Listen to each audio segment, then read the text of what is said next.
महाभारत के युद्ध पश्चात जब श्री कृष्ण लौटे तो रोष में भरी रुक्मिणी ने उनसे पूछा, युद्ध में बाकी सब तो ठीक था, किंतु आपने द्रोणाचार्य और भीष्म पितामह जैसे धर्मपरायण लोगों के वध में क्यों साथ दिया?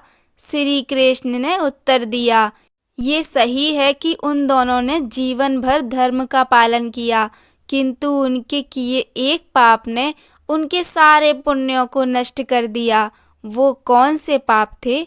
जब भरी सभा में द्रौपदी का चीरहरण हो रहा था तब यह दोनों भी वहां उपस्थित थे। बड़े होने के नाते ये दुशासन को रोक भी सकते थे, किंतु इन्होंने ऐसा नहीं किया। उनके इस एक पाप से बाकी सभी धर्मनिष्ठता छोटी पड़ गई। और कर्ण, वो तो अपनी दानवीरता के लिए प्रसिद्ध था। कोई उसके द्वार से कोई खाली हाथ नहीं गया।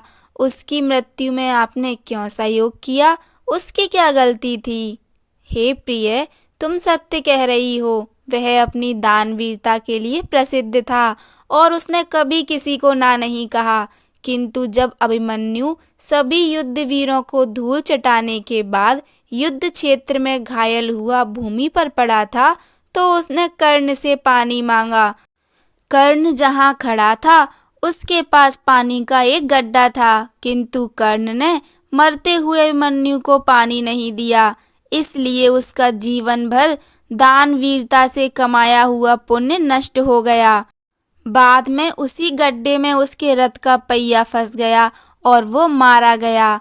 हे रुक्मिणी, अक्सर ऐसा होता है जब मनुष्य के आसपास कुछ गलत हो रहा होता है और वे कुछ नहीं करते। वे सोचते हैं कि इस पाप के भागी हम नहीं हैं। अगर वे मदद करने की स्थिति में नहीं हैं तो सत्य बात बोल तो सकते हैं कि वह कुछ नहीं कर सकते। वह मदद करने की स्थिति में नहीं है, परंतु वे ऐसा भी नहीं करते। ऐसा ना करने से वे भी उस पाप के उतने ही हिस्सेदार हो जाते हैं जितना पाप करने वाला होता है।